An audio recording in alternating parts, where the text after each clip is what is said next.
Muy buenas tardes a todos, muchas gracias por estar aquí, por sintonizar y por darnos un poco de su tiempo en un nuevo episodio de Perspectiva. El día de hoy, bien contento, estoy aquí con Eduardo de Reims 502 en su oficina de Querétaro. Pues primero que nada, Eduardo, muchas gracias por el tiempo y por abrirnos las puertas de tu oficina. ¿Cómo estás? Bienvenido a tu episodio. Gracias, Carlos. Muy bien, muy agradecido contigo, con toda la audiencia por tomarse el tiempo de escucharnos, escuchar esta charla y pues ojalá que lo que platiquemos pueda ser de valor para nuestra audiencia, ¿no? Buenísimo. Hoy con Eduardo queremos platicar no solo de arquitectura, sino también de sistemas y negocio. Y ahorita se van a dar cuenta por qué. Pero antes de eso, antes de hablar sobre tu oficina, sobre tu práctica, sobre lo que haces, pues me gustaría conocer primero a Eduardo. ¿Quién es Eduardo Reims? Pues Eduardo Reims soy yo. Pues soy una persona que desde chico, quizás, y hablando desde el plano profesional, ¿no? Que es lo que nos interesa ahorita, siempre he sido un apasionado, un fascinado por la arquitectura. Creo que nunca hubo duda en mi mente, en mi imaginación, de que quería ser arquitecto. Siempre estuvo ahí, recuerdo que desde los 3 años lo mencionaba, y yo creo que tiene que ver con mis vivencias en el pasado y también con la influencia con mi familia. O sea, mi abuelo materno es arquitecto, muchos de mis tíos de ese lado de la familia son arquitectos, mi mamá es artista, entonces como que por ahí siempre estuvo mi inclinación. Recuerdo desde mis vivencias en la biblioteca de mi abuelo, él hizo su casa en Ciudad de México, una casa funcionalista, moderna, de los 50s, muy de doctrina académica de aquella época, y pues de cierto modo la casa en sí, los espacios, pero sobre todo esa biblioteca, cobraron influencia en mí. También otro tipo de vivencias paralelas, te diría que me influyeron muchísimo, y recuerdo bien que inclusive uno o algunos de mis compañeros desde chico, no sé, en el kinder, tenían papás arquitectos, y sí había una diferencia en el tipo de los espacios, ¿no? Okay. Los departamentos, las casas de estos amiguitos que alguna vez visité, tengo varias memorias, aunque vagas, muy claras, que me impactaron. Y más que el espacio, cómo me haya impactado lo que sentí en ese espacio, como que eso es lo que recuerdo. Y desde ahí, pues esa memoria ha trascendido el tiempo, y creo que fue el semillero de por qué quise ser arquitecto. Okay. Por quizás poder lograr estos espacios y poder impregnar esos sentimientos en alguien, eso que yo sentía que a veces no hay palabras como para explicarlo. Sí, sin duda, digo, la arquitectura es muy vivencial, ¿no? Y entonces ahorita tú hablas de estas experiencias que te marcaron de pequeño, ¿no? Desde los espacios que visitabas, y a lo mejor hasta la figura que representaba el ser arquitecto, ¿no? Sí. Entonces también me gustaría como preguntarte un poco qué arquitectos, qué libros marcaron tu formación, por ejemplo. De chico, te voy a ser honesto, no era muy lector, era más deportista que lector, para serte honesto. Sin embargo, ya más adelante, yo creo que la gran mayoría, o sea, una vez que conoces la casa estudio de Luis Barragán, es impactante. La casa estudio de Frank Lloyd Wright.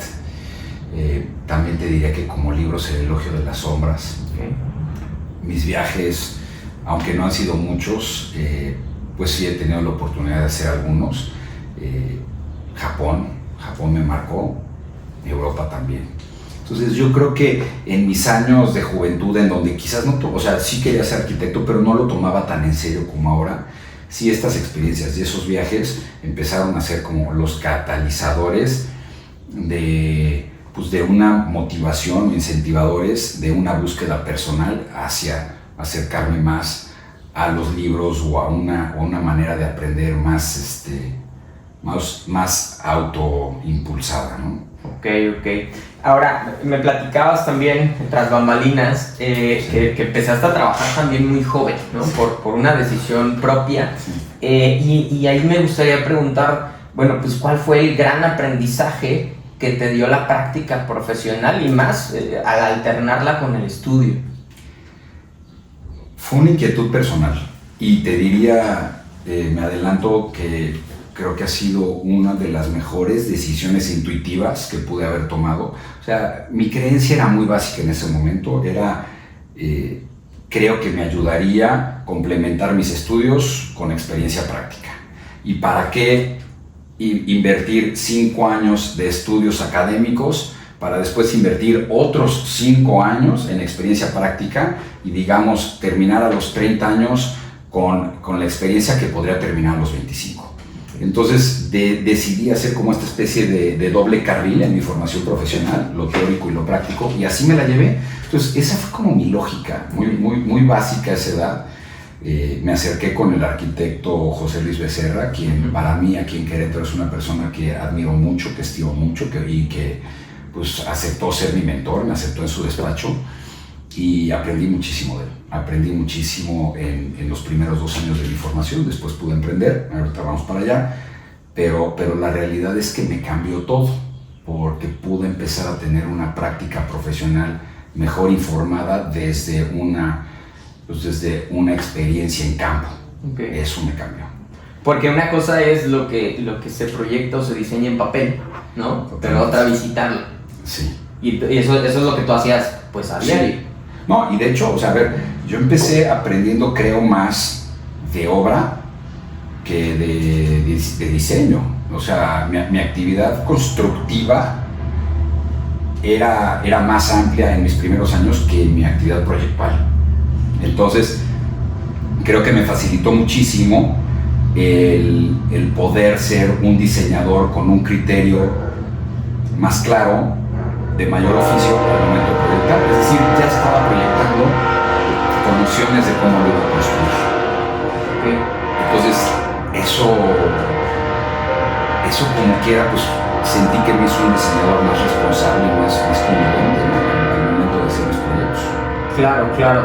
Y aquí nosotros nos gusta en perspectiva también hablar sobre inversión, pero no todo es inversión económica, ¿no? En este caso, ¿tú cuál consideras que ha sido la mejor inversión que has hecho en ti mismo? Una de ellas pudo haber sido esta, ¿no? Decir, bueno, invertí tiempo, ¿no? Y entonces, ¿tú consideras que ha sido tiempo? Ese tiempo, claro, porque yo salía del TEC y de ahí me iba al despacho del arquitecto José Luis Becerra o me iba a las obras. Entonces, él me aceptó con ciertas intermitencias. Entonces, donde yo tenía bolsitas de tiempo o espacios de tiempo en mi calendario de clases, pues me iba a Álamos a su despacho y me regresaba, o me iba a una obra, por decir, en Jurica, y me regresaba a la siguiente clase.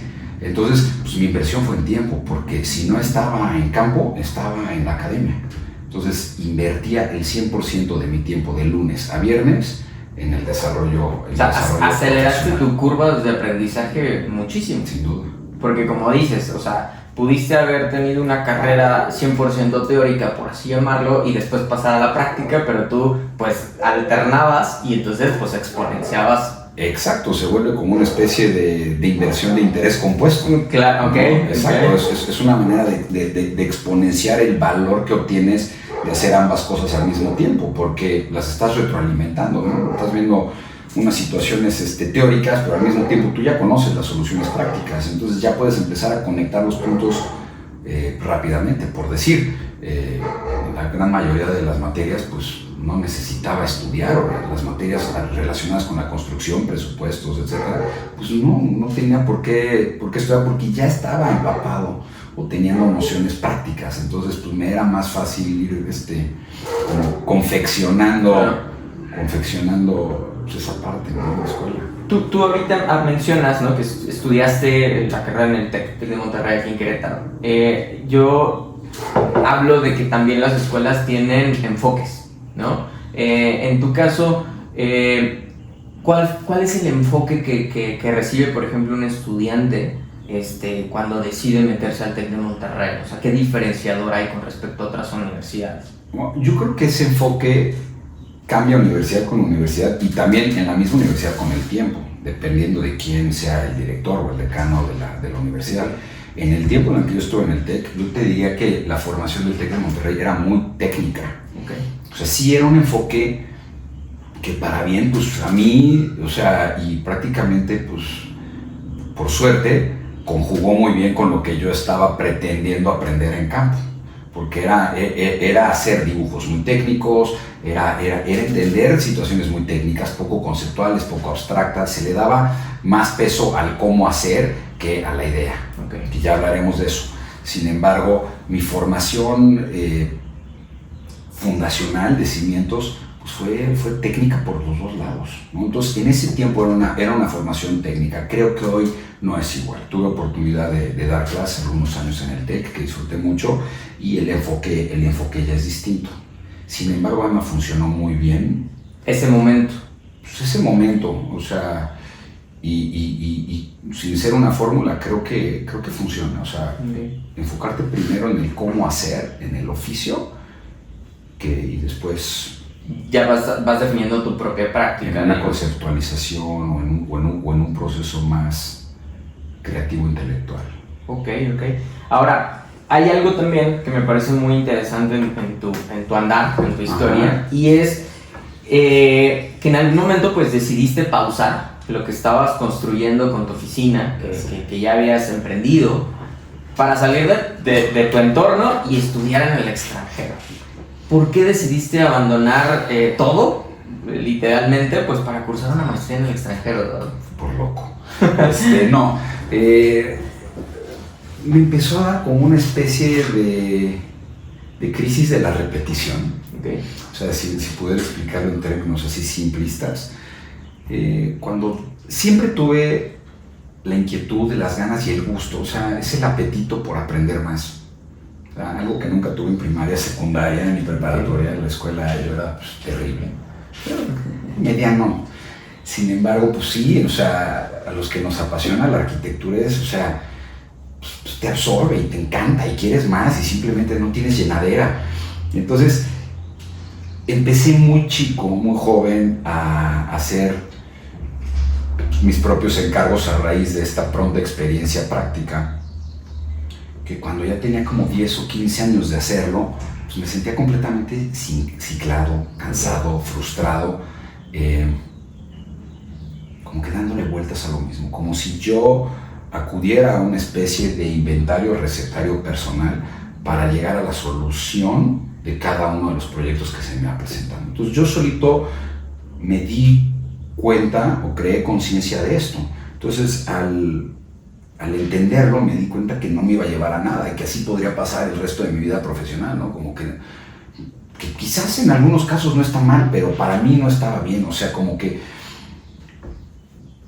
esas ganas artísticas de que cada encargo sea genuinamente único, yo no sabía cómo hacerlo, o sea, qué agentes de influencia o cómo nutrirlo para que cada encargo tuviera pues su propio dote de personalidad y sus propias corrientes de influencia. No lo sabía. Entonces, pues creí que una maestría podía ser el camino para desaprender y reaprender, ¿no?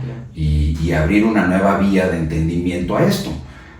Me influyó muchísimo un gran amigo, Armando Birlain, que venía regresando de Colombia.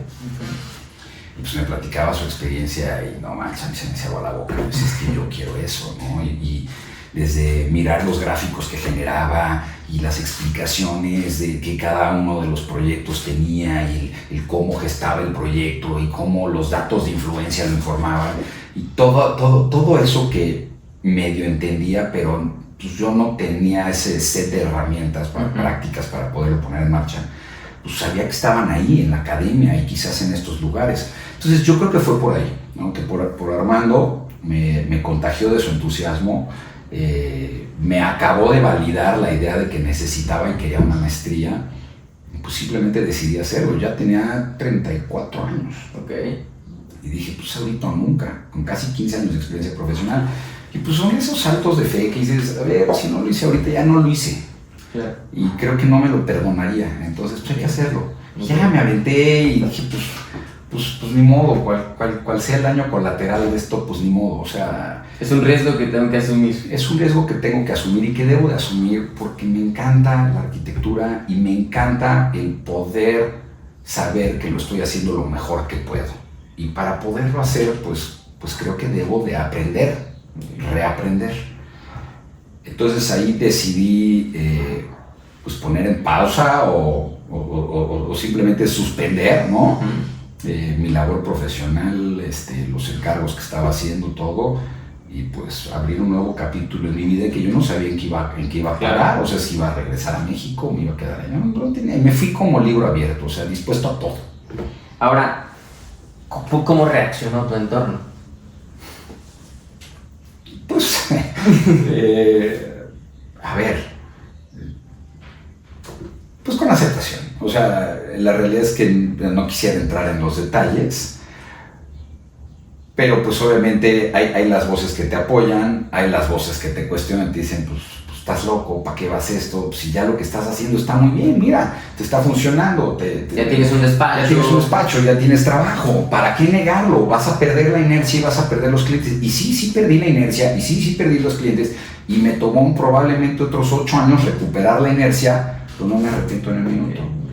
Porque al final del día, pues es lo que nos llena. Y a mí en ese momento yo lo sabía, y hoy te lo valido casi 10 años después de haberlo hecho, que fue la mejor decisión profesional que pude haber tomado.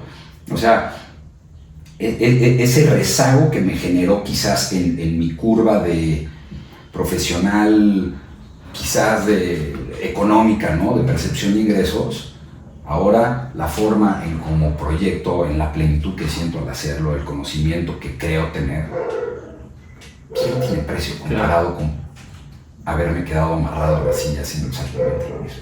Okay. O sea, no hay un minuto de arrepentimiento. Buenísimo. Ahora sí, ¿por qué Cornell? O sea, ¿por qué decidís irte a Nueva York, no? A ver, Cornell era una de las opciones, pues yo diría que es una escuela en doctrina muy semejante a Columbia, que están en Nueva York. Nueva York me encanta, me parece, sin exagerar, el ombligo del mundo. Entonces, cuando estás en Nueva York, o las veces que yo he tenido oportunidad de estar en Nueva York, sientes como que estás en medio de este huracán, en donde todas las cosas están sucediendo a tu alrededor. Y aunque Armando me dijo, vas a ver Nueva York nada más por la ventana, decidí, pues, creerle y no creerle. Dije, pues tal vez tú lo viste desde la ventana, yo igual y sí lo veo desde la calle. Y sí lo vi desde la calle. Y lo disfruté mucho. Entonces, era como estas ganas de la experiencia empaquetada completa en una ciudad que me emocionara al máximo. Entonces, pues Cornell, si bien parte del campus está en Nueva York y el otro está en Ítaca, que es a 4 horas de Nueva York, pues la realidad fue por seguir los pasos y la influencia de Armando, ¿no? Por querer también pues vivir esa experiencia como él la vivió. Apliqué a Columbia y apliqué a Cornell, y al final del día me terminé decidiendo por Cornell porque me ofreció una beca parcial que me ayudaba mucho en los costos. Entonces por eso acabé decidiendo Cornell versus Columbia. Y pues bueno, la realidad es que estuvo muy padre. Lo más padre de Cornell, eso sí, fue el semestre que hice en Manhattan. Me fui con mi esposa recién casados, estuvo increíble. O sea, nos casamos y a los pocos meses me aceptan y pues nos fuimos. O sea, nuestra vida de matrimonio empieza en Nueva York. Entonces, pues ese semestre estuvo increíble. Y luego ya nos fuimos a Ítaca, es un cambio radical. O sea, cambias los edificios por venados y por pinos. Pero pues bueno, ya la intensidad del campus y del aprendizaje colectivo y de toda la gente y las mentes que están ahí creando es impactante. O sea, creo que es lo más fuerte que hay, estar en medio como de este torbellino de ideas y de gente como muy entusiasta y muy clavada. Te impregna. Es algo que tienes que vivir. Claro. Ahorita también mencionaste lo que tal vez también aprendiste o desaprendiste. Entonces, ¿qué fue la mejor parte? ¿Lo que aprendiste en Cornell o lo que llegaste a desaprender? Pues es que es como si el conocimiento nuevo empujara el viejo, ¿no? Como si no te cabe nada en la cabeza y pues le metes por un lado el input, pues el output va, ¿no? Entonces el aprender y desaprender de cierto modo fue simultáneo. O sea, son las dos en igualdad de circunstancias. ¿Qué aprendí en Cornell? O sea, en síntesis, pensamiento crítico. Podríamos hablar del pensamiento crítico, lo que yo considero que el pensamiento crítico aplicado a mi profesión, y eso nos va a llevar seguramente a lo que a continuación hablaremos, pero es esa como capacidad de diseminar un problema en problemititas, el que sea, que lo llevas a una situación de un proyecto o a una situación de vida. O sea, saber compartimentalizar, saber jerarquizar cualquier tipo de tarea, cualquier tipo de evento, cualquier tipo de proyecto, un módulo, un clúster, un sistema. Es ese pensamiento de unidad, sistemas, lógicas, que lo llevas desde un proyecto hasta una manera de hacer lo que sea. Claro. Entonces, eso es lo que a mí Cornell, sin ser literal en cómo me lo dispusieron como conocimiento, yo creo que el plan de estudio está diseñado para que empieces a conectar todos esos puntos y esos nodos. Ahora, me ayudó muchísimo, algo que es bien importante, la edad en la que me fui. O sea, yo ya me fui, yo llegué a Cornell de 35 años. Yo era un don ahí con puro chavito de 24. Okay. O sea, todos tenían 10 años menos que yo. Yo llevaba 10, 15 años pues, construyendo proyectos de pequeña escala o medianita escala. Entonces, todo ese bagaje técnico, constructivo, me fui a una escuela en donde todo es pensamiento y idea, discurso, justificación de los proyectos. No importa la cota, no importa cómo lo vas a resolver, no importa nada de eso, que precisamente eso es lo que yo ya sabía hacer muy bien. Entonces, también parte de irme a Cornell fue como dije, ok, quiero ser parte de León, pero me voy a trepar a la cola de León. Yo sé que voy a ser la cola de León, yo voy a ser el peor renderista, el peor conceptualizador, el peor ilustrador, mi inglés ahí andaba más o menos, entonces, pero está muy bien, porque hay pues, mucho tramo para recorrer. Yo no quiero ir a un lugar en donde pues, mis fortalezas me hagan destacar, sino yo prefiero no saber nada y que la situación me obligue a superarme. Entonces eso fue Cornell, fue como irme de una escuela, una formación de 15 años ya muy técnica, muy clara en cómo hacer de oficio, a, ok, ahora cómo pensar. Entonces reaprendí cómo pensar. Eso me llevó. Y eso, sin lugar a dudas, cambió tu forma de entender la arquitectura. Por supuesto. ¿No? Ahora sí, entrando ya en la parte como de la ingeniería industrial, como tú lo llamas, de una oficina o de tu oficina, has hablado, ¿no? De que tú has hecho este ejercicio, como de hacer una ingeniería industrial de una oficina. Y para muchos arquitectos, pues esto podría sonar casi contradictorio, ¿no? En el sentido de, pones un despacho, haces arquitectura. No tanto te enfocas hacia adentro, ¿verdad? De cómo estás haciendo arquitectura. ¿A qué te refieres con este concepto de hacer una ingeniería industrial? Como hacemos, o sea, los arquitectos a veces somos muy contradictorios. O sea, porque somos capaces de resolver problemas en materia arquitectónica, o sea, proyectos, pero descuidamos por luego las mismas obsesiones del proyecto mismo, todo lo demás. Pero también nuestro despacho es un proyecto y nuestra vida es otro proyecto.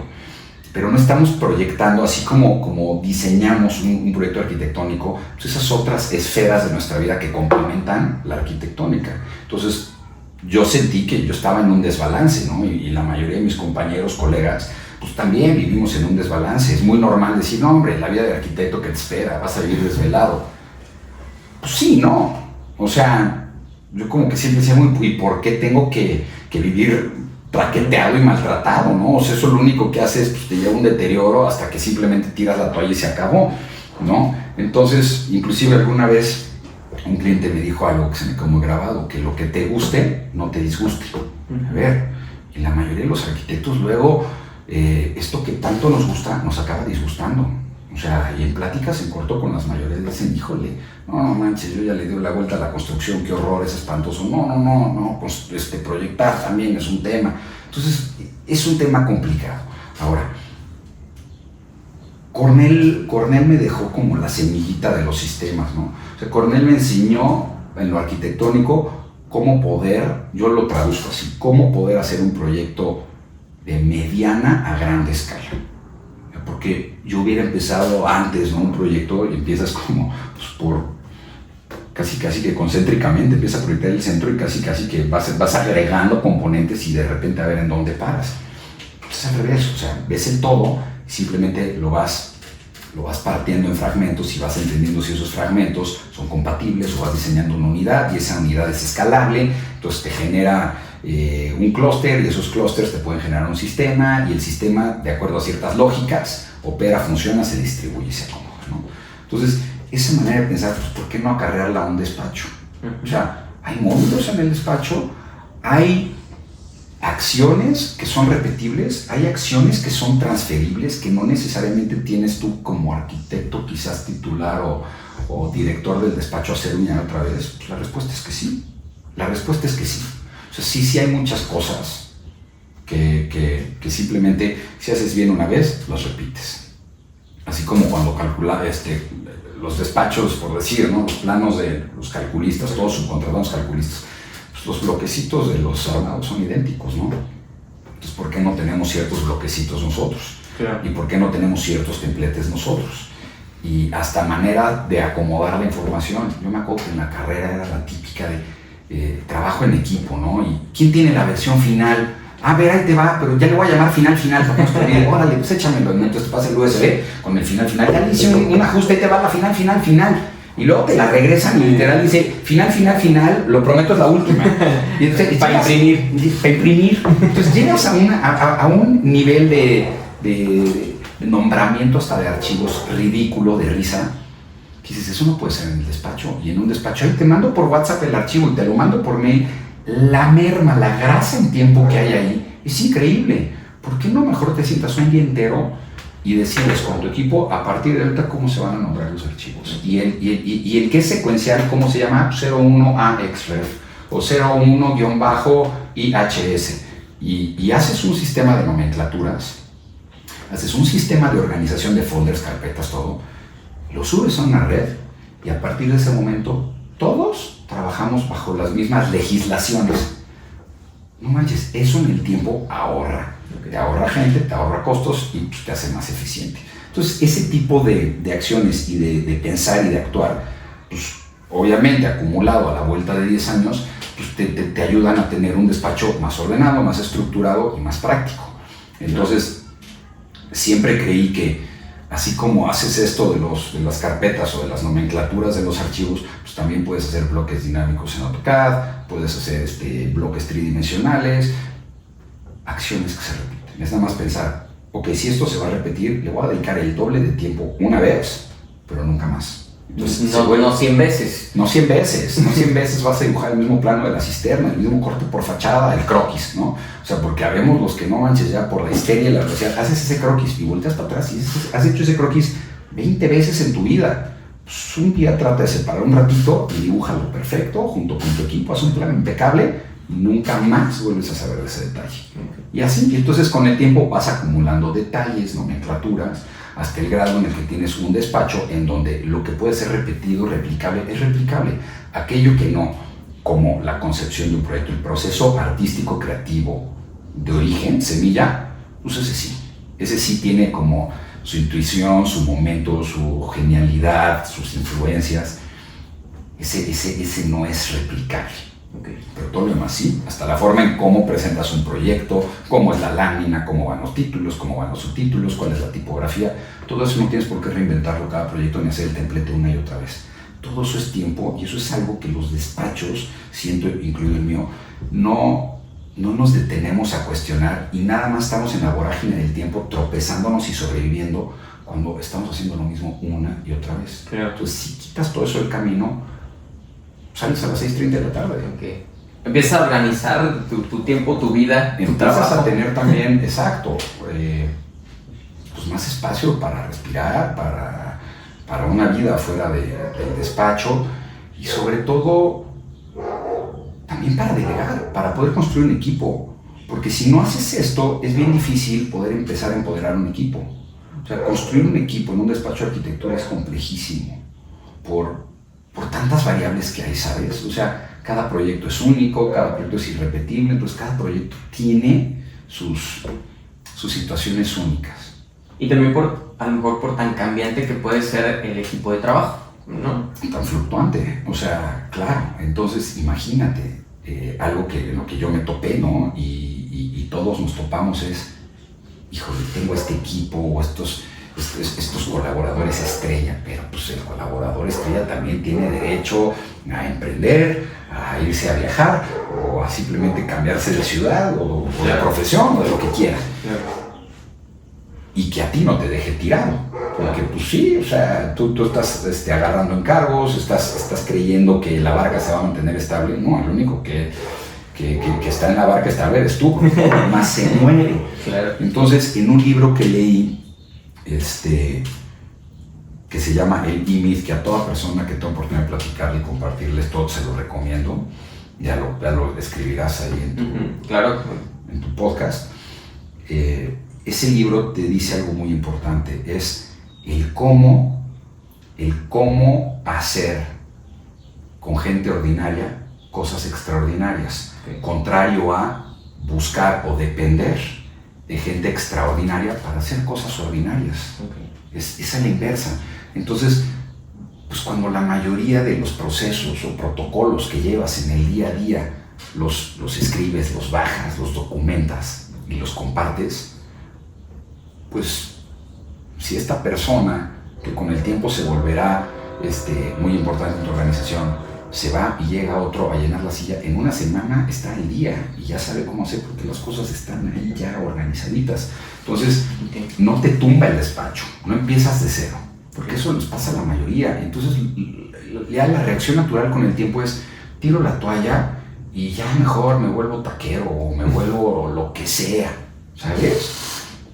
Porque simplemente llegas a un punto de agotamiento que dices, ya no puedo otra vez empezar desde el escalón 1. Entonces, de lo que se trata el pensar en crear sistemas es no volver al escalón 1, ¿ok? Tal vez bajas al escalón 45 y vas en el 50, pero los otros 45 no hay manera de que los bajes porque ya los tienes documentadísimos. Entonces es eso. Por ejemplo, ¿cómo funciona internamente RAINS 502? ¿Cuentas con manuales de proceso? O sea, ¿cómo es que esto lo llevas, digamos, a la práctica en tu oficina? Pues la realidad es que lo hemos hecho, como te digo, o sea, una gran parte es el tiempo que le invertimos hace algunos años a nuestro sistema de organización de la información. Cómo cada proyecto se organiza por decir, te metes y hay una carpeta que dice proyecto. Adentro del de proyecto está de proyecto, obra, difusión, y cada una de esas tiene también sus carpetas y sus subcarpetas. Y todo está escrito así como proyecto-año, como para que llenes en los espacios. Entonces se crea esta carpeta. Y esta carpeta, cada vez que empezamos un nuevo proyecto, la copias y la pegas en nuestro servidor, en donde se acomoda. Entonces ya tienes todos los folders hechos. Con el tiempo, en cada uno de esos folders de la carpeta madre, por decir, el archivo de arquitectónico, ¿no? Hemos ido haciendo una especie de instructivo al calce de tu paper space o de tu model space, en donde vienen las calidades de línea, la explicación. Paso número 1, abres el archivo. Paso número 2, lo vas a guardar así. Paso número 3, empieza a utilizar estas calidades. Paso número 4, para bloques de ejes utiliza estos, para bloques de no sé qué utiliza estos. Entonces se van haciendo como manuales. Entonces, cuando alguien en nuestro despacho va a empezar, por decir, un proyecto arquitectónico, pues ya le damos este archivo, por favor estúdialo, léelo y empieza a hacer match properties de aquí a acá. Y entonces, en 5 minutos, esta persona ya está dibujando con sus calidades de línea, de entrada, que para mí era un dolor de cabeza. Me pasa a ver, híjole, le tengo que explicar los 8 colores y a ver, mira, este funciona para aquello. Pues no, aquí ya ves un templete de planta, un templete de alzado, un templete de sección, estos colores se utilizan para esto y todo con flechitas, todo pues obviamente muy detallado, con años de detalle, pero con la intención de dedicar mucho tiempo al principio para que después las cosas fluyan. Entonces, así con los arquitectónicos, con los de ingenierías, con los planos de detalles, carpinterías, cancelerías, baños, cocinas, pues todo aquello en lo que nos dedicamos, o sea, porque sí entendemos que nuestro grueso, nuestro nicho aquí en Querétaro, ¿no? Pues es un residencial. Entonces, la gran mayoría de todos estos bloques están hechos para proyectos de mediana, pequeña escala, enfocados a residencial o semejantes. Digo, si tienes toda una biblioteca desarrollada para residencial, pues fácilmente hacer un proyecto comercial donde tus plantas son más libres, pues no tienes problema, ¿no? Porque ya tienes una plataforma mucho más robusta. Claro. Entonces, Esa es la manera, o sea, como la forma de actuar aquí. Okay. Y el chiste es, pues cada vez que se presente una nueva oportunidad, un nuevo problema, una nueva duda en obra, pues detenerte y pensar, esto es algo que, a ver, esta solución de la gárgola, ¿es algo que podría volver a usar en el futuro? Pues sí, pues está padre. Bueno, vamos a hacerla bien. O sea, yo hago el croquis, pero el croquis lo traigo a la oficina y vamos a hacer un plano de esta gárgola, las vistas en planta, el detalle de cómo van las anclas a muro, de cómo es la vista en axonométrico, la materialidad, el calibre de la lámina, lo que sea. Lo haces un planito y lo guardas en un lugar en donde vienen planos de herrería llave. Oye, la selección de los luminarios. No, pues, yo un tiempo me di a la tarea de revisar todos los catálogos de las líneas nacionales, por decir, todas las que a mí me gustan, pues las empecé a tomarle la captura de pantalla de la lamparita, más el dibujito, ya sabes, ¿no? El dibujito técnico de la lámpara, el empotamiento, la cota y las especificaciones técnicas. Hicimos una lámina en donde pusimos, ok, todas las que nos gustan de plafón, todas las que nos gustan de muro, todas las que nos gustan de piso. Entonces, y les pusimos un número, la 1, la 2, la 3, la 4, la 1, 2, 3, 4. Los triangulitos son para muro, los cuadritos son para piso, los circulitos son para plafón. Entonces hicimos como nuestra propia simbología. Claro. Entonces, cada vez que hacemos un plano eléctrico, pues ¿qué crees? Le anexamos esta megapágina con el inventario de las lámparas nacionales que nos gustan y ya simplemente ponemos aquí va la 1, aquí va la 8, aquí va la 7, aquí va la 12, la 14 y ya, y se le anexa track, nuestro propio catálogo que es inmutable o nada más simplemente se va enriqueciendo con el tiempo si lo quieres meter o cambiar. Sí, si alguna luminaria sale de fabricación y entra una que te gusta, pues la reemplazas. Pero ya tienes como la lámina templete, lo mismo para baños, lo mismo para accesorios, lo mismo para electrodomésticos de cocina. Sí, has generado toda una metodología interna donde, como dices, al principio a lo mejor sí le tuvieron que invertir mucho tiempo, pero con el paso del tiempo, pues eso se va disminuyendo. Ya tienes que hacer eso cada vez menos porque tu biblioteca pues ya es cada vez más grande. Robusta. ¿No? Exacto, ahí entra muchísimo en juego Andrea Maldonado, mi socia, o sea, con quien empecé a colaborar hace 10 años.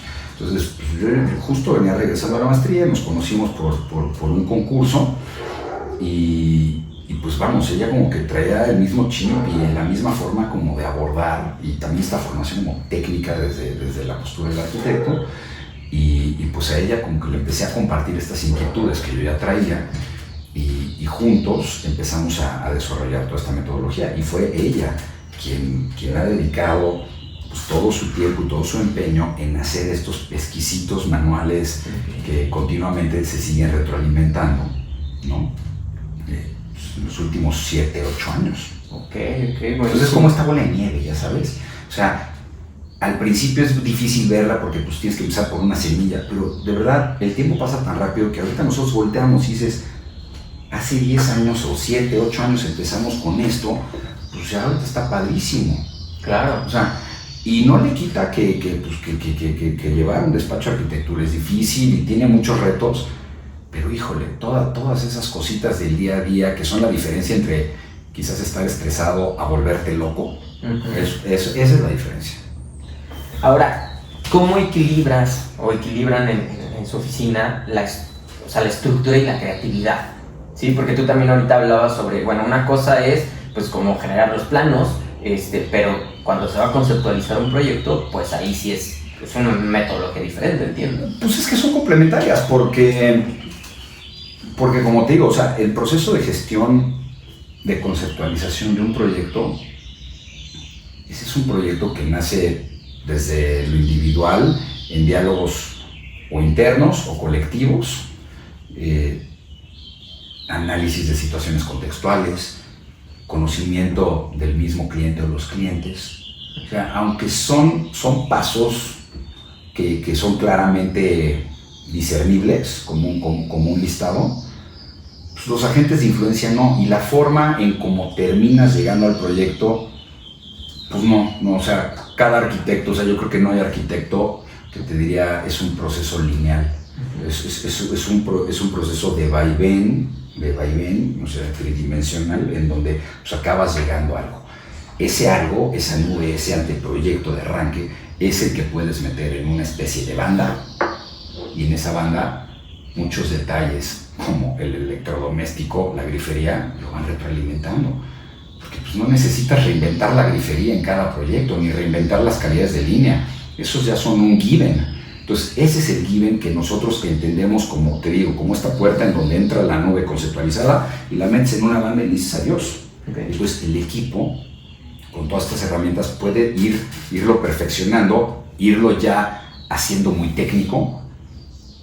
Y yo y Andrea, como arquitectos líderes en el proceso, pues ya vas entrando con la lupa a revisar detalles, pero ya te enfocas en detalles de diseño de aquello técnico que llega a ti. Entonces, sigues siendo un diseñador en el camino. Yo algo que era como mi conflicto en el pasado era, híjole, soy diseñador 5% de mi tiempo y el 95% soy boxeador. Entonces, sigue siendo boxeador, pero pues, te la vives en situaciones complicadas, ¿no? Y pues nosotros firmamos este contrato de vida con la arquitectura por el gusto y por el diseño. O sea, al final del día, por el oficio, eso es lo que nos mueve. Entonces, el chiste es tratar de, pues, regresar a ser más diseñadores y menos, boxeadores, ¿no? Resolvedores de problemas que se repitan una y otra vez. Claro. Ahora, de ahí viene. Ahora, creo que también un problema de muchos despachos es que dependen mucho de sus fundadores. Tú, por ejemplo, por lo que entiendo, pues también estás tratando de lidiar con esto, ¿no? Decir, a ver, ¿qué pasa si un día no voy a la oficina, si un día me enfermo, pues que la oficina siga trabajando, ¿no? Sí, a ver, no se trata de, yo nunca he pensado en que el despacho pretendiera perpetuar después de mí. O sea, si se dan las cosas, pues qué padre, o sea, yo feliz. Sin embargo, nuevamente, con los sistemas, pues, por decir, si no estás conceptualizando un proyecto y te vas de vacaciones un mes, pues, la ruta crítica del proyecto puede seguir su curso sin necesidad de tu presencia física ahí, ¿no? O sea, digamos, microadministrando. Es que hay una diferencia entre microadministrar y macroadministrar. Es la diferencia entre estar disparando el rifle en el campo de batalla o estar quizás a 10.000 pies de altura diseñando la estrategia, cómo se mueven los frentes de batalla. Claro. Y eso es lo que te dice este libro, el IMIT. O sea, al final del día tienes que entender tu posición como arquitecto emprendedor. O sea, hay 3 lugares en el desarrollo profesional de un emprendedor. O sea, el primero es el técnico. Es tu formación técnica, es donde aprendes las herramientas. Después viene tu formación gerencial, cuando aprendes a delegar tareas. Y después viene tu formación como emprendedor. O sea, el emprendedor es emprendedor, gerente y técnico. Uh-huh. Y sí, y en esa figura te vas a mover mucho tiempo, pero cada vez menos en la de técnico, claro, más o menos en la gerencial y mayor tiempo en la del emprendedor. Entonces, ¿qué hace el emprendedor? Pues es que está buscando nuevas oportunidades de trabajo y quizás dándose cuenta que no debes de depender de los encargos de los clientes porque te llevan a un negocio con mucho altibajo. Entonces tienes que estar pensando más en aprender de capitales, de inversiones, de cómo puedes ser autosuficiente como despacho de arquitectura y entonces tener menos codependencia en las variables, los altibajos de la clientela y tú solito aprender a generar trabajo. Pero esas cosas o ese tiempo te lo da el poder tener sistemas en su lugar que empiezan a operar con la gente y que a ti te desmarcan de esa operación, claro, que puede ser exhaustiva si no la sueltas, que te va a drenar eventualmente. Entonces te permite empezar a tener, pues, ocio creativo, literal, ocio creativo. Que eso es una fuente de alimentación, además. Pues es que de ahí viene, porque tienes que tener espacio para llegar a esta claridad y empezar a discernir caminos, áreas de oportunidad, alternativas. El problema de la mayoría de los arquitectos es que es como si tuvieran la cabeza dentro de una cubeta y no puedes ni respirar, estás así metido, tienes que sacar la cabeza. Están haciendo el tehuacanazo, ¿no? Y tienes que poder hallar esos mecanismos que te permitan sacar la cabeza, respirar y buscar otras alternativas. Porque si no, eventualmente vas a acabar destruido. O sea, yo digo que la carrera de arquitectos como un maratón de 42 kilómetros, son 42 años, échatelos. Aguanta tus 42 años vivo. Pues no sales a correr el maratón, es todo vioso, ¿no? Para que al kilómetro 8 ya no tienes piernas, estás acalambrado. Tienes que llevar un paso, y es algo que tienes que cuidar, porque es bellísimo, es padrísimo. Pero pues sí, tienes que cuidar de no quemarte en el camino. Exactamente, y es que muchos arquitectos logran abrir un despacho, pero muy pocos logran construir una empresa. Entonces, me gustaría también pues dar paso a esto de cómo convertir un estudio creativo en una empresa. ¿Tú cuál crees que sea la diferencia entre tener un despacho y construir una empresa como tal? Ayuda muchísimo. Yo tuve la gran fortuna, no lo había mencionado, pero desde que empecé de manera independiente, como te había platicado, Charlie, yo empecé con el arquitecto José Luis Becerra, y en cuarto o quinto semestre, un amigo mío con quien fui socio algunos años, tuvimos la fortuna de poder construir algunas casas juntos, y en el mismo, y yo sí que en el mismo tiempo, mi papá, que tenía como 50 años en ese momento, recibió pues, una moderada herencia de mi abuela, y me dijo, oye hijo, pues ahora que ya estás haciendo como tus encargos, vio mi primera casa terminada con mi cuate, y me dijo, oye, pues ¿por qué no hacemos un despacho los tres? Mi papá es contador, él es contador público. Okay. Dijo, yo les administro, y también eso fue fundamental. O sea, mi papá sí, muy diligente, muy metodológico, muy riguroso con la contabilidad. O sea, nos dio muchísimo sustento en la parte administrativa los primeros 15, 20 años. O sea, hasta que yo me fui a la maestría, mi papá siempre fue mi contador. Entonces yo aprendí muchísimo de él, y sobre todo es el resguardo y el celo con el que cuidas el patrimonio de tus clientes. O sea, nunca haces double dipping, o sea, nunca le haces un hoyo a la cartera de tu cliente para tapar un hoyo personal. O sea, son dos animales diferentes, y hay que hablarlo. O sea, es muy tentador, y creo que a muchos arquitectos les ha pasado, pero acabas mal. O sea, es ir por muy mal camino si haces eso. Si tomas de A para fondear B, eso no se hace. Cada proyecto tiene sus carriles, y el personal no se mete. Entonces, eso lo aprendí mucho de mi papá. Entonces, la administración fue, diría que, uno de los pilares para nuestra subsistencia. Y también la forma en cómo mi papá administraba ya los recursos o las utilidades del despacho. O sea, regla número 1, no te gastas dinero que no tienes. O sea, hasta que no tienes la sopa aquí y no te puedes empezar a comer, claro, no te vas a comer. Pero es que sí pasa, porque luego te emociona mucho un proyecto, y 10% de los proyectos llegan a suceder. Los otros 90%, de verdad, ahí se van atorando en el camino. Te emocionas, no, ya vamos a comprar las nuevas computadoras y el nuevo iPhone, y vamos ya a rentar una oficina más grande, porque me cae que de aquí ya despegamos. O sea, lo único seguro es que esto es como la bolsa. O sea, es así. O sea, sí va subiendo, pero en el zoom del tiempo, en 10 años pasó esto, sobrevive esto es lo que tú quieres sobrevivir, que no en el primer bajón ya tronaste. Claro. Y eso pasa mucho, todo el mundo nos emociona y dice, ya, madre, este proyectote, ahora sí, mi amor, compra coche nuevo, vamos de vacaciones. Pues, ¿qué crees? Que a la mera hora no se hizo ese proyecto. Me ha pasado N veces, proyectos que dices, ya, y pues no. Y ya te quedaste embroncado. Entonces, ya te quedaste embroncado, ya te quedaste endrogado, ya contrataste gente, ya tienes compromisos con un equipo mayor, y ahora sosténlos, se te cayó el proyecto. Entonces es andar con pies de plomo en lo administrativo. Y los mismos sistemas, el pensamiento de sistemas, te ayuda a tener una estructura delgada. Yo lo platico, que es como tratar de que tu despacho sea esta especie de atleta con 6% de grasa corporal. Y la grasa corporal son los activos y los pasivos. Claro. Delgadito, renta bajita, equipos que los exprimes hasta el último minuto, claro, y la gente que es la estrictamente necesaria. Punto. Nunca te vas de boca, porque si te vas de boca y te sale mal aquello que no está en tu control, pues ahí truenan los despachos.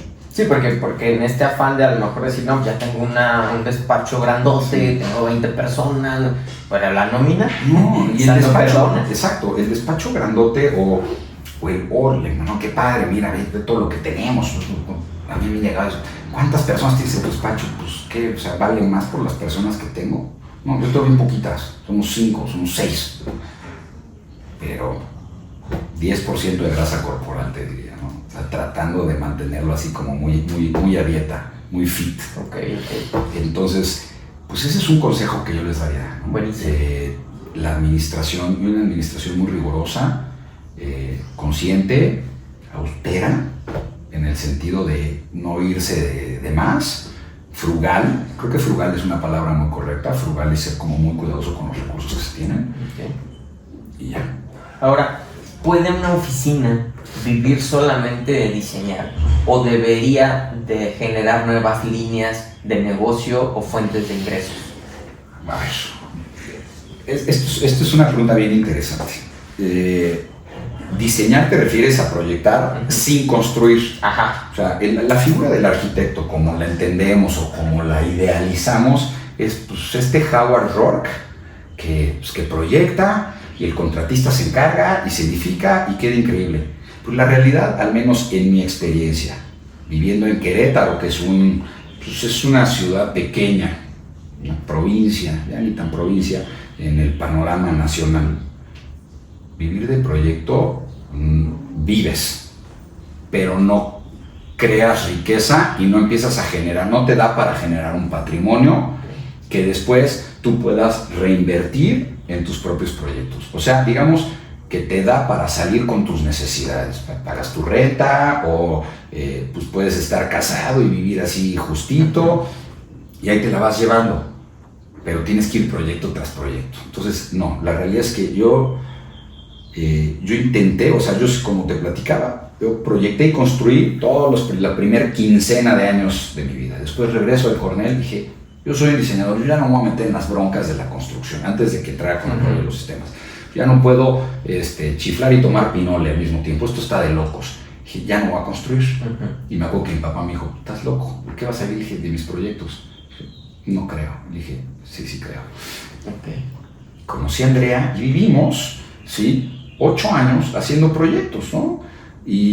Pero pues era una estructura pequeña, Andrea Maldonado y yo.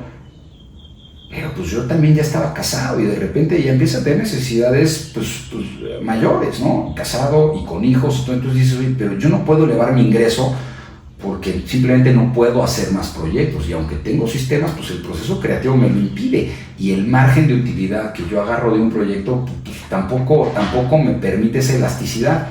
La realidad es que el dinero está en la construcción. O sea, el edificar, ahí es donde pues tienes mayor oportunidad de generar márgenes de utilidad si eres eficiente. Entonces, 7 años después de que yo dejé de construir, efectivamente, y reestructuré un cimiento de proyectos en el taller que dependiera lo menos posible de mí, dije, pues voy de regreso al ring. Porque sí, la construcción es para los que tienen estómago. Es diario yo me echo un tiro con él.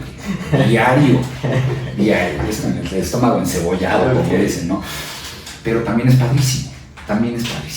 O sea, yo lo gozo, el poder edificar, el poder ir viendo y tomando las decisiones y el croquisito de obra y pues regresas con el croquis y retroalimentas el proyecto en taller y se actualizan los planos y todo, pues es increíble. Y me da márgenes de utilidad que me permiten generar ese extra que a la postre me permiten entonces empezar a hacer mis propios proyectos, que a la postre me van a generar mi propia autosuficiencia. Entonces yo lo veo como algo provisional que empieza a rellenar un bote, que ese yo después voy a disponer de él y hacer proyectos autosuficientes. Por decir, un proyecto de renta, ¿no? Pues vamos a hacer algo más básico, construir una casita o remodelar una casita y vamos a rentarla. Y entonces empiezas a generar un segundo engrane y luego un tercer engrane. Y yo invitaría a la mayoría de mis colegas, a los jóvenes, a que tengan que pensar así.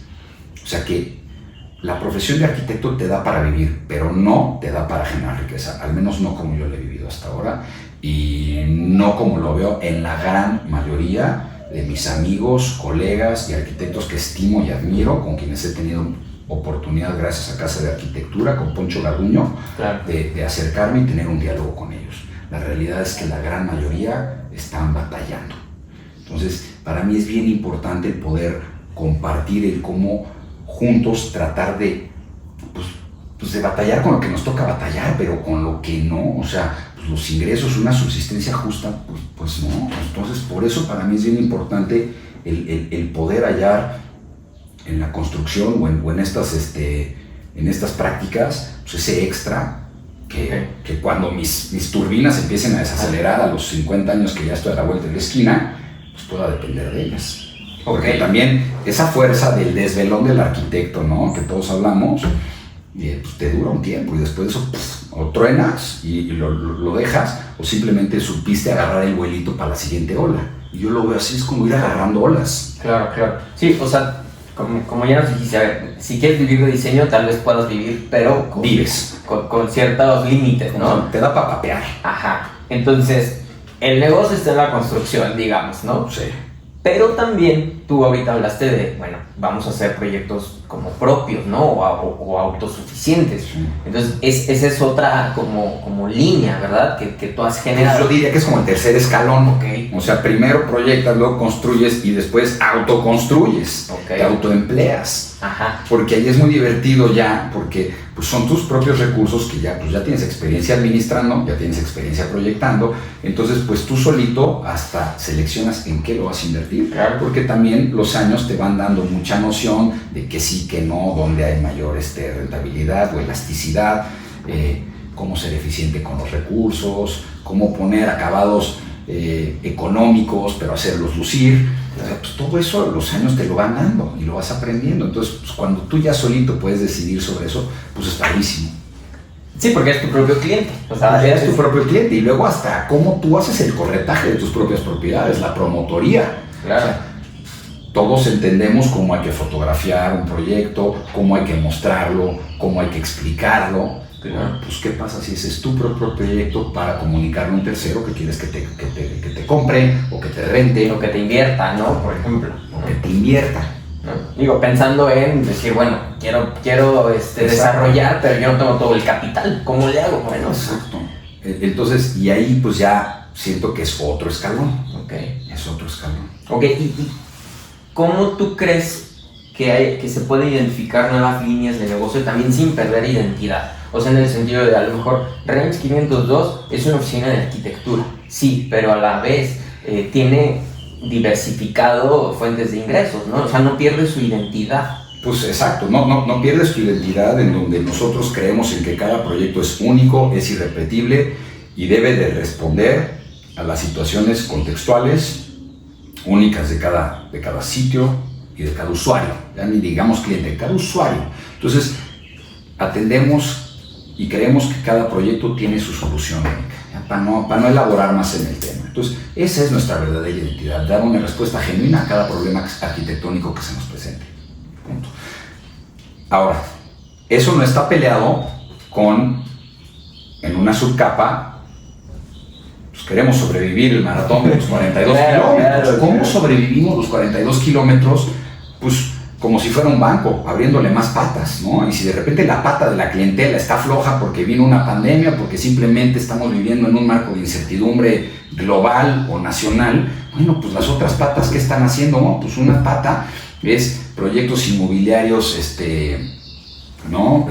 De búsqueda de inversionistas, otro es autopromotoría, otro no lo sé. Entonces es lo que como arquitectos Te tienes que estar cuestionando también. tienes que estar buscando, pero sin separarte de la arquitectura, porque al final del día, pues el cómo lo hagas no importa tanto como el qué hagas. Okay. O sea, al final del día pues, tienes que hallar tus métodos de subsistencia de acuerdo a tu lugar donde practicas, porque cada zona tiene sus peculiaridades, y al menos yo hablando aquí de México, Querétaro, pues eso es con lo que yo me he enfrentado en 28 años de práctica profesional, 28. O sea, yo sí crecí pues, con el estigma, la creencia de que pues, el arquitecto era este compadre que se sienta en un escritorio, tiene lápices afilados, estira los planos. O sea, esa es la visión que tiene el arquitecto, o la que yo aprendí de mi mentor José Luis, que lo hace increíble, y sí era esta figura de mucho respeto, de mucha autoridad, con el privado al final, al fondo del pasillo, y que llegan los clientes, tocan la puerta y te piden un encargo, y así te vas. No, al menos en estos tiempos ya no es tan así, ya es muy distinto. Entonces, pues cuáles son otros caminos a recorrer. ¿Y tú crees que hemos romantizado también demasiado esta figura que tú ahorita justo acabas de mencionar? Se sigue romantizando, creo yo. O sea, lo platicábamos tú y yo en corto. O sea, para mí es importantísimo hablar más de cómo subsistimos en nuestra práctica, de qué bien hacemos nuestra práctica, ¿no? O sea, son dos animales distintos.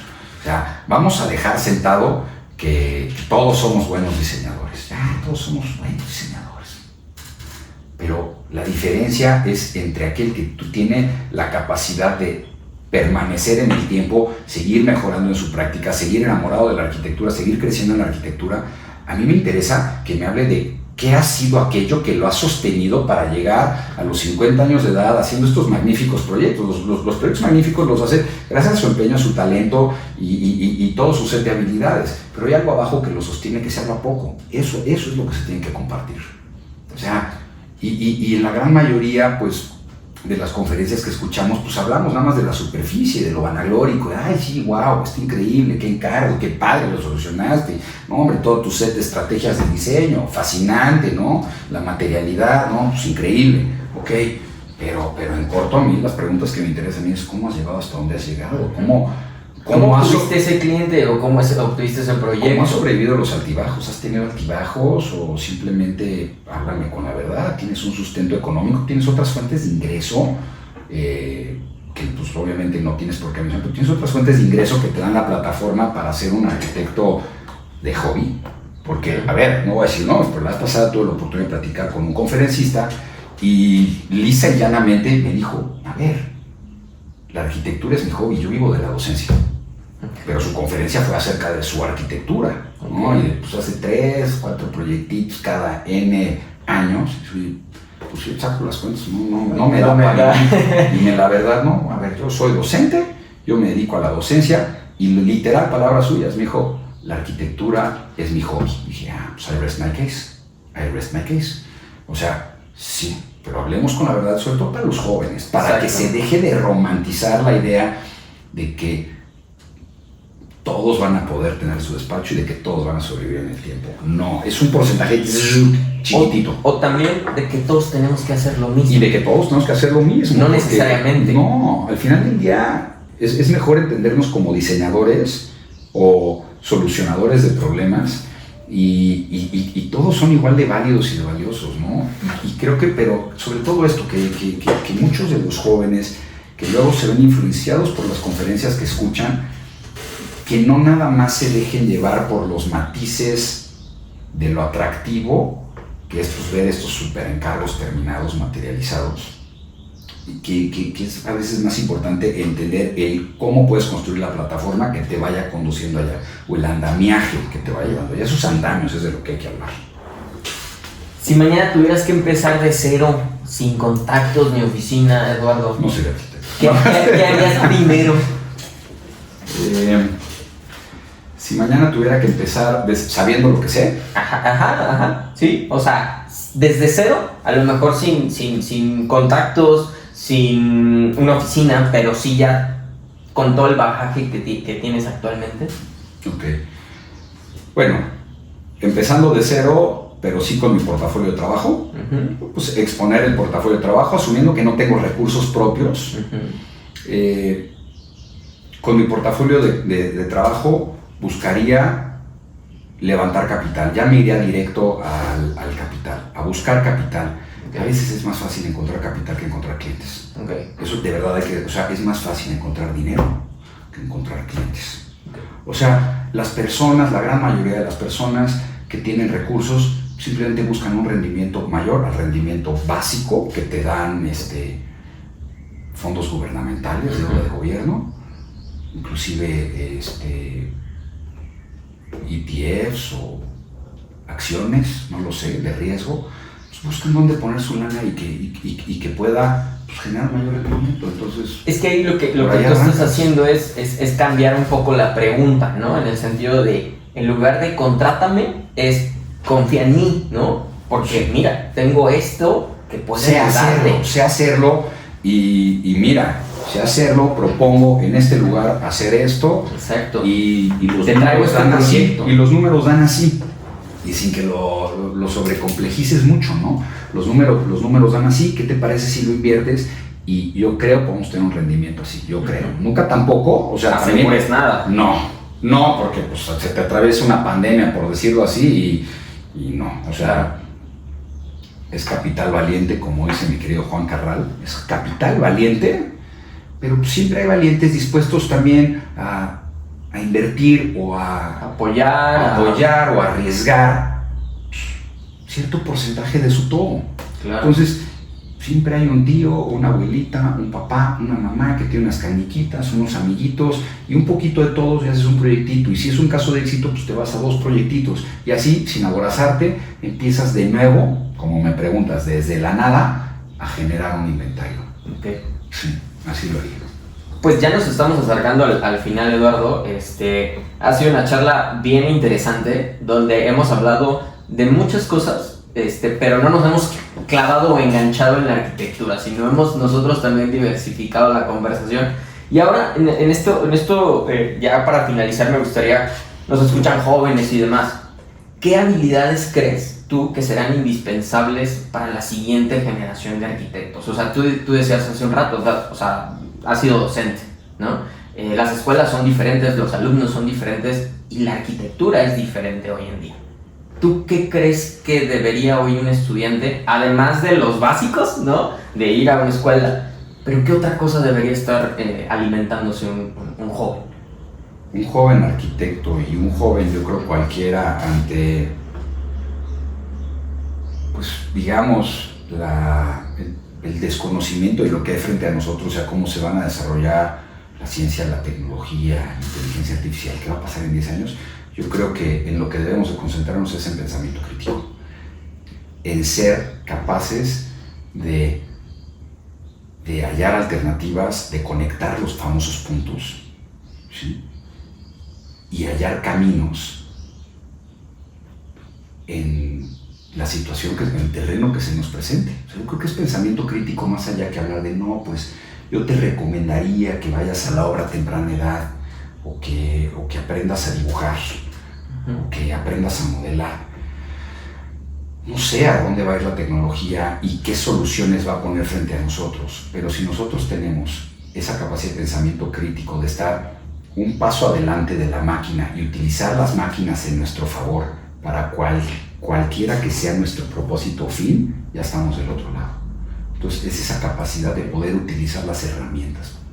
Porque al final de cuentas, hoy pues estamos cruzando una barrera hacia la inteligencia artificial con aplicaciones como ChatGPT, con Gemini, con N cantidad de inteligencia artificial, pero aquí sigue siendo él quien alimenta esa inteligencia artificial. O sea, ¿qué le vas a preguntar o cómo se lo vas a decir? ¿Qué ventaja le sacas, no? O sea, ¿cómo esa inteligencia artificial presente y futura puedes utilizarla en tu favor? Eso es. O sea, entonces, ¿cómo lo que existe y existirá puedes utilizarlo en favor de tu propósito, aquello a lo que te quieras dedicar, aquello en lo que quieras vaciar tus esfuerzos? Eso es pensamiento crítico. Sí, para que ese pensamiento alimentas, digamos, lo potencializas por medio de la inteligencia artificial y N cantidad de cosas de tecnología, ¿no? Yo creo que el pensamiento crítico también, obviamente, pues no es algo que se desarrolle, digamos, de manera aislada. O sea, creo que va de la mano pues, con la experiencia, con una formación académica, situacional, ¿sabes? No es algo que pues, dices, pues hoy me voy a dedicar a aprender pensamiento crítico. Pues no, pues simplemente no. Pero sí crear esa conciencia de lo que es, quizás apoyarse en ciertos libros, en ciertas enseñanzas que sí, claro que te ayudan a tener estas como herramientas de discernimiento y pues tener la formación de aquello que te guste, ¿no? Si vas como arquitecto, pues estudia arquitectura. Yo creo que no hay escuela mala, no es la flecha, es el indio. Okay. Acaba rápido. Y pues si vas con esa mentalidad, creo que la incertidumbre del futuro, pues la sabrás. Porque como dicen, el mayor activo eres tú, ¿no? O sea, tú en tu inversión de tiempo, qué alimentación estás dando tanto a tu cuerpo como a tu mente, pues estás alimentando tu activo. Exacto, tú eres el activo, ¿no? Y entonces ese tiempo, o alguien una vez dijo que aquello que saques de aquí, o sea, de la cartera y lo metes acá, regresa acá. Ok, está bueno eso. Buenísimo. Muy bien, Eduardo, pues muchas gracias. ¿Qué viene para Reims? ¿En qué andan? Bueno, pues viene, yo creo que seguir para nosotros lo más importante es seguir alimentando esa máquina, ese tercer paso del que te hablaba de autosuficiencia. Estamos muy entusiasmados ahorita porque tenemos unos encargos residenciales padrísimos, o sea, clientes que nos dan libertades absolutas, nos permiten idear proyectos, nos dan nuestro espacio, construirlos, o sea, pues, que es el sueño de cualquier arquitecto, ¿no? Claro. Poder hacer con estas libertades los encargos y que al mismo tiempo ellos estén entusiasmadísimos. O sea, eso es como para mí como la mejor paga, ¿no? Ver a alguien emocionado con las ideas del arquitecto. Pero al mismo tiempo, pues esos recursos, sí, empezarlos a canalizar en más y más proyectos propios, ¿no? O sea, ya no hablamos, pero bueno, en otra ocasión lo platicaremos de algunas ocasiones en donde ya hemos implementado esto, ¿no? Esto ya es algo puesto en marcha. Muy bien, pues ya quedó aquí el gancho para la siguiente conversación. Entonces, pues muchas gracias, Eduardo. Tus redes, ¿dónde te puede encontrar la gente que hoy todavía no conozca mucho de su trabajo? Nuestras redes son en Instagram, Reims-502, Okay. Facebook igual, aunque está un poco abandonada, empolvada, pero estamos en proceso de reactivarla. Y nuestra página web, www.reims502.com, que yo creo que a finales de este mes ya subiremos todos nuestros proyectos, o nuestros proyectos más recientes, ya muy bien curados, muy bien detallados y expuestos para poderlos compartir. Sí, ha sido un trabajo de algunos meses de ya empezar a estructurar pues nuestro inventario de proyectos, o lo que mejor define lo que hemos hecho y lo que estamos haciendo, para poderlo compartir y ya tener una base muchísimo más sólida. Muy bien. De nuestro portafolio. Excelente, Eduardo. Pues ya saben dónde encontrar a Reims 502. Muchas gracias de nueva cuenta por recibirnos, por abrirnos las puertas. Gracias. Y nosotros, bueno, Perspectiva lo pueden encontrar en Instagram, en Spotify y en YouTube. Síganos. Hasta la próxima. Mi estimado. Divertido. Listo.